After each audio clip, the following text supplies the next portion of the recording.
All right, hey guys, here we are, hole number 8. I want to do a revision for you guys. The last time that I played this one, I definitely went too many rings.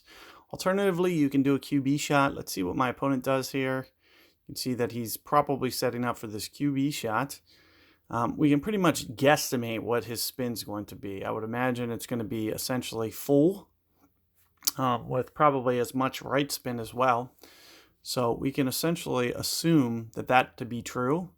And you can see with where he's shooting at the shadow as well, this will probably wind up somewhere onto that island. I'm thinking somewhere in the neighborhood of 7-ish rings or so. So you can see right on top of the island. May even require just a little bit of curl. Looks like he's not using it. Great ball. That is making it lean. You can see that it all lands right on the edge there. Comes in with a nice line, but keep in mind if he hit perfect ball, would have needed some curls. So it looks pretty good coming in like that. The only thing that needs kind of modified is you're probably going to need some kind of curl if you want to go for that and do it that way with a Win 5. Now what I'm going to do is try to keep this ball guide to the right of the hole, kind of like this. We're going to try to change our line, make sure that we're landing up here instead of over here.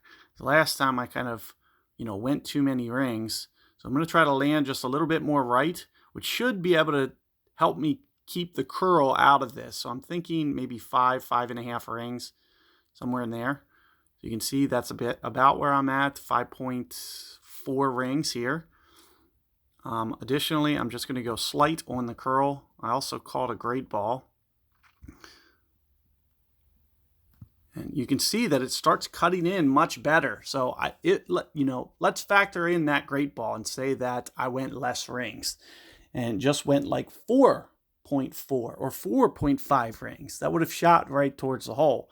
It looks like it landed maybe just a little bit left, but you can see that it just hits more of that upslope and kicks more to the right.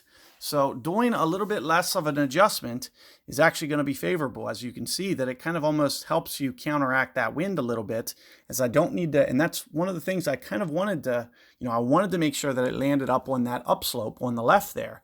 Because what that allows the ball to do is kick harder to the right. It'll make me not have to curl as much.